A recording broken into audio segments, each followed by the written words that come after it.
دقائق. تفضل يا مريم. تفضل. 177. شكرا سيد الرئيس. ما نجموش اليوم نناقشوا ونصوتوا على خلق ميزانيات الدولة للسنوات الفارطة من غير ما نشوفوا تقارير دائرة المحاسبات ونتائج الأعمال الرقابية لنفس الفترة.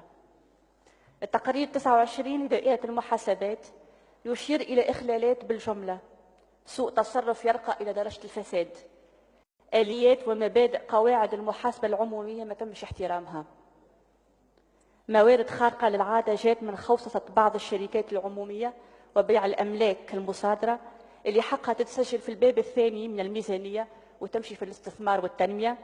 لا، حكومة ترويكا صرفتهم في باب المصاريف العمومية في الانتدابات والشهري.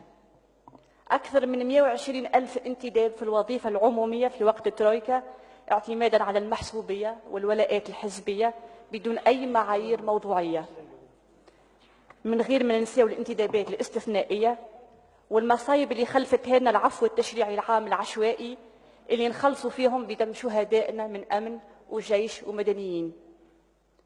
هذا بالطبيعة عنده تأثير على المديونية متاع تونس. كان عندنا قبل الثورة 40% مديونية، أما كانوا ماشيين في الاستثمار. من وقتها اللي تزاد الكل ماشي في النفقات، وهذا وصلنا إلى متاهات خدمات الدين اللي نقاسيو فيها اليوم. ناخذ في قروض باش نخلصوا ديون قديمة. في 2017 باش يكون عندنا 8 مليار دينار في خدمات الدين في ميزانية الدولة. منين جايين هذم؟ من سوء التصرف تاع حكومات لم تراعي مصلحة تونس وبددت المال العام وخلات تركة لمن يليها وللأجيال القادمة. ما نجموش نمروا على تقارير دائرة المحاسبات مر الكرام. الطبقة السياسية الكل شكون يندد أكثر من الآخر بالفساد والاستفحال متاعو. الفساد منين يجي ويكبر؟